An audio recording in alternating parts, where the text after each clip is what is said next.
जय हिंद साथियों, स्वागत है आप सभी का हमारे यूट्यूब चैनल राजपूत केमिस्ट्री पर। तो दोस्तों, आज के इस वीडियो में हम आप सभी को क्लास 12 जो कि हमारा फिजिक्स है, चैप्टर 1 वैद्युत आवेश तथा क्षेत्र, इस चैप्टर से हम एक इम्पोर्टेंट डेरिवेशन को बताने वाले हैं जो आप सभी के बोर्ड एग्जाम के लिए बहुत ही इम्पोर्टेंट है। अगर आप बोर्ड एग्जाम 2025 देंगे तो आपका ये जो वीडियो है बहुत ही इम्पोर्टेंट टॉपिक इस वीडियो में हम बताएंगे आप सभी को। तो जैसा कि पिछली वीडियो में मैंने आप सभी को गॉस प्रमेय का जो फार्मूला था उसको सिद्ध करके बताया, उसकी परिभाषा को, उसका सूत्र। उस वीडियो को अभी तक नहीं देखे हैं तो इस वीडियो को जाकर आप प्लेलिस्ट बॉक्स में देख सकते हैं। एक सीरीज वाइज मैंने बना दिया है, सभी टॉपिक आपको प्लेलिस्ट बॉक्स में मिल जाएंगे, तो जाकर देख लीजिए। तो आप सभी से एक छोटी सी रिक्वेस्ट है, यदि चैनल पर नए हो चैनल को सब्सक्राइब जरूर कर लीजिएगा। तो चलिए देखते हैं बिना देरी किए।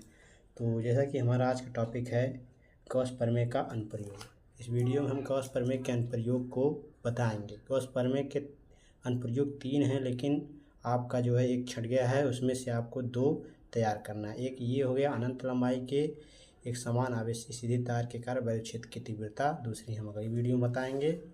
तो बिना देरी किए हम स्टार्ट करते हैं। तो जैसा कि अनंत लंबाई के एक समान आवेशित सीधी तार है, मान लेते हैं हम एक आवेशित सीधी तार ले लेते हैं। क्या? आवेशित एक सीधी तार ले लेते हैं। ये मान लीजिए आपका एक आवेशित सीधी तार हो गई, इस तरह से सीधी तार हो गई। अब इससे देखिए, इसके मध्य बिंदु, जो मध्य बिंदु है ये, यहाँ से मध्य बिंदु से आर दूरी पर क्या है, आर दूरी पर आपका एक बिंदु है। कौन सा बिंदु है वो बिंदु है पी।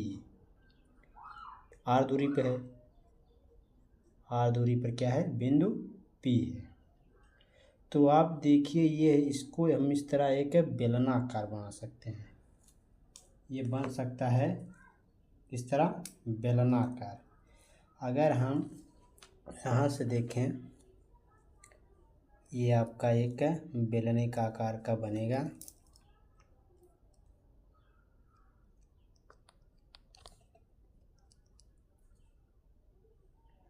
जैसा कि इस तरह से ये जो है बन जाता है। थोड़ा आप अच्छे से बना लीजिएगा।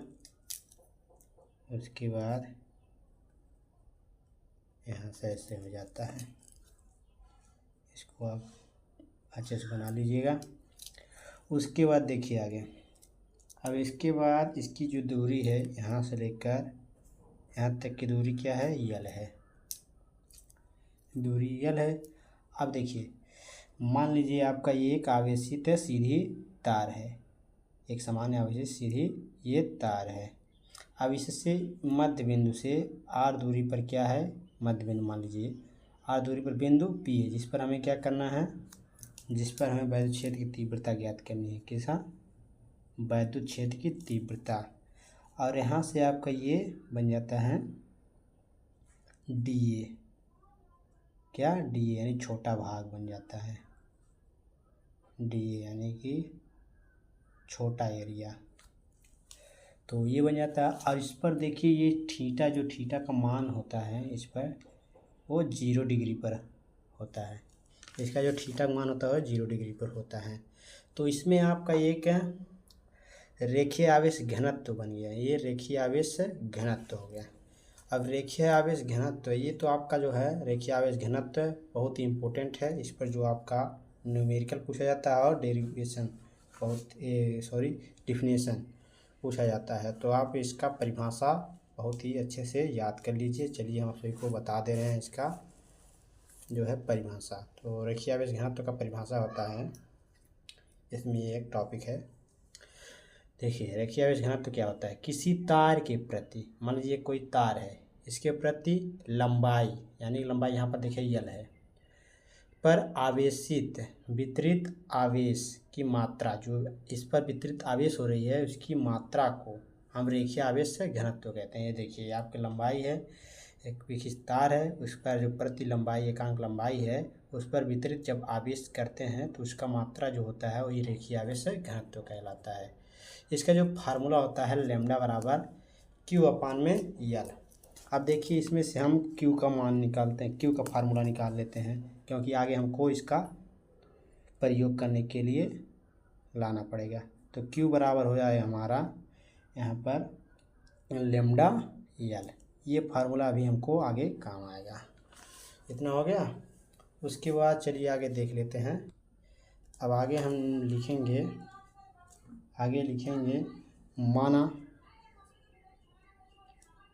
माना चालक से, जो चालक है, चालक तार है, चालक से यानी जो बीच वाली लाइन थी तार, आर दूरी पर, क्या आर दूरी पर बिंदु क्या है, मैंने बताया पी है, जिस पर हमें वैद्युत क्षेत्र की तीव्रता ज्ञात करनी है, जिस पर हमें वैद्युत क्षेत्र की तीव्रता ज्ञात करनी है। क्या करनी है? वैद्युत क्षेत्र की तीव्रता ज्ञात करनी है। तो आपका जो क्या होता है वैद्युत फ्लक्स, तो वैद्युत फ्लक्स का जो मैंने फार्मूला आपसे बताया था, क्या बताया था? वैद्युत फ्लक्स का जो कि हमारा फार्मूला था फाई बराबर EDA, ये फार्मूला था। तो इसी फार्मूले से हम इसको सॉल्व करेंगे। तो चलिए देखते हैं आगे। तो ये फार्मूला है फाई ई, यानी कि फाई बराबर समाकलन का चिन्ह ये है जो यस की तरह है, EDA यानी कि ये वैद्युत फ्लक्स का जो फार्मूला है इसको देखिए EDA। अब आपको मैंने बताया था वैद्युत फ्लक्स में और कॉस के प्रमेय में ही फार्मूले, ये क्लास 11th में पढ़े हैं आप सभी वेक्टर चैप्टर से, सदिश बीजगणित से। तो उसमें आप पढ़े थे BA, यदि BA इस तरह दिया रहे क्वेश्चन में तो आपका हो जाता है BA cos थीटा, ये वेक्टर हटेगा तो BA cos थीटा। अब यहाँ पर देखिए DA है तो DA cos थीटा हो जाएगा, ऐसे जो आपका वेक्टर है वेक्टर हट जाएगा, तो आपका हो जाएगा फाई बराबर समाकलन E, ये DA यहाँ पर हो गया cos थीटा, ये हो जाएगा। अब E और जो है आपका cos थीटा, ये आपका जो है cos थीटा यानी कि इसका cos थीटा है। थीटा का मान मैंने आपसे बताया, थीटा का मान कितना था 0। अब cos 0 का मान आप जानते हैं कितना होता है, cos 0 का मान होता है 1, जो समान दिशा में होती है, समान दिशा में है ना, तो समान दिशा का जो मान होगा 0, वो 0 यानी कि 0 का मान 1 होगा। समान दिशा यानी कि समान अगर है वो उसका जो मान होगा 0 डिग्री होगा, और 0 डिग्री का मान जो है cos थीटा में 1 होता है। तो 1 का गुणा इसमें करेंगे तो वही आएगा EDA, ये आएगा। अब यहाँ से आपका E बाहर आ जाएगा तो समाकलन DA हो जाएगा। अब आप सभी जानते हैं, क्या जानते हैं? यही कि बेलन का वक्र पृष्ठ क्षेत्र, यानी क्लास 10th में आप सभी गणित का चैप्टर पढ़े होंगे, गणित का विषय में आप पढ़े होंगे, क्या पढ़े होंगे? बेलन का वक्र पृष्ठ का क्षेत्रफल क्या होता है। तो देखिए इसका फार्मूला होता है, फार्मूला क्या होता है लिख देते हैं आप सभी को, अगर नहीं पढ़े हैं तब जान लीजिए। देखिए DA बेलन का वक्र पृष्ठ, बेलन का वक्र पृष्ठ जो हो जाएगा 2πRL, ये हो जाएगा इसका फार्मूला। तो इसके स्थान पर हम इसको रख सकते हैं, तो हो जाएगा आपका फाई बराबर यहाँ पर जाएगा ई और ये 2 पाई आर एल। अब गॉस की प्रमेय से हम देखेंगे, जो गॉस का प्रमेय लगाएंगे, गॉस की प्रमेय से। अब गॉस के प्रमेय का फार्मूला क्या है, मैंने आपको कल सिद्ध करके बताया था पिछली वीडियो में। 5E बराबर Q/में/0। ये आपका गॉस की प्रमेय का फार्मूला है। अब देखिए, ये जो आपका 5E है, इसका मान यहाँ पर निकल कर आया है, इसको हम इसके स्थान पर रख सकते हैं, तो रख दीजिए। तो हो जाएगा E2 पाई आर एल बराबर Q/में/0। ये हो जाएगा। अब देखिए, इतना हुआ। अब Q का मान क्या निकाले थे हमने, जो आपका रेखीय आवेश घनत्व था, उसका जो रेखीय आवेश घनत्व, यानी कि लैम्डा बराबर Q/L ये था।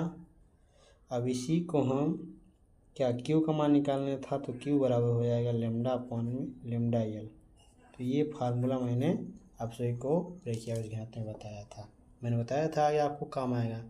तो हो जाएगा E2 पाई आर एल, इधर हो जाएगा λL Q के स्थान पर, और यहाँ पर हो जाएगा नीचे ε0। ये हो जाएगा। अब हमको निकालना ये है, तो इसको हम क्या करते हैं, इसको इस तरफ पक्षांतर कर देते हैं। तो इधर गुणे में है, उधर जाएगा भाग में हो जाएगा, तो λL हो जाएगा, और बटे में आपका हो जाएगा इधर 2 पाई आर एल। अब L से आपका कट जाएगा, तो बचेगा क्या, E बराबर लैम्डा ये 2 पाई आर, सॉरी ε0 भी है ना, ε0 ये हो जाएगा। अब इसको हम कुछ अलग कर लेते हैं, कुछ फार्मूले की तरह हम इसको देखिए, 1/2 पाई ε0, इसको इस तरह लिख सकते हैं, और यहाँ पर λ/में हो जाएगा r, ये हो जाएगा। इसको हम चाहें एक तरह और लिख सकते हैं, ताकि देखिए इसका मान तो होता नहीं है 1/2 पाई ε0, इसको हम इस रूप में बदल देते हैं, 2 पाई के स्थान पर 4 पाई कर देते हैं, 4 पाई ε0, और लैम्डा के स्थान पर यहाँ पर 2 लैम्डा कर देते हैं, और r। अगर इसको हम काटेंगे तो 2 से काटेंगे यहाँ से 4 को, तो 2 बार में कट जाएगा, 2 पाई ε0 यही आ जाएगा। तो अब देखिए 1/4 पाई ε0 इसका मान होता है, तो आप यदि न्यूमेरिकल लगाएंगे तो उसमें आपका ये जो है, ये इसका उपयोग आ जाएगा, इसका मान निकल जाएगा, और इसका मान तो होता नहीं है 2 पाई ε0, तो इसलिए आप इसका न्यूमेरिकल में उपयोग नहीं कर सकते, इसका उपयोग कर सकते हैं। तो ये था बहुत ही बेहतरीन टॉपिक। तो कैसा लगा वीडियो कमेंट बॉक्स में ज़रूर बताइएगा, और लाइक शेयर कमेंट ज़रूर कीजिएगा, भूलिएगा मत, और चैनल पर नया चैनल को सब्सक्राइब कर लीजिएगा। तो चलिए मिलते हैं आप सभी से नेक्स्ट वीडियो में नेक्स्ट टॉपिक के साथ। धन्यवाद।